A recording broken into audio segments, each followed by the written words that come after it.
বৃহস্পতিবার দেশ জুড়ে এইচএসসি ও সমমানের প্রথম দিনের পরীক্ষা শেষ হলেও সোশ্যাল মিডিয়ায় রাজধানীর সরকারি মিরপুর বাংলা কলেজ কেন্দ্রের এক শিক্ষার্থীর পরীক্ষা না দিতে পারার ভিডিও বেশ ভাইরাল হয়েছে। সেখানে তাকে হাউমাউ করে কাঁদতে দেখা যায় পরীক্ষা দিতে না পারা ছাত্রী আনিসাকে। এমন হৃদয় বিদারক দৃশ্যটি নাড়া দিয়েছে নেটিজেনদের মনে।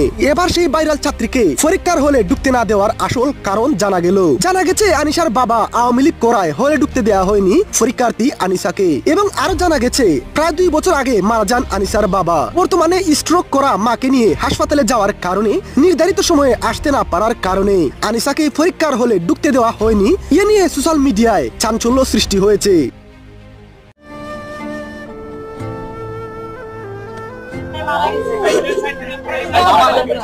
আমরা এখনো পরীক্ষা দিতে বসাতে পারি না। এই কান্না কি হয়েছে?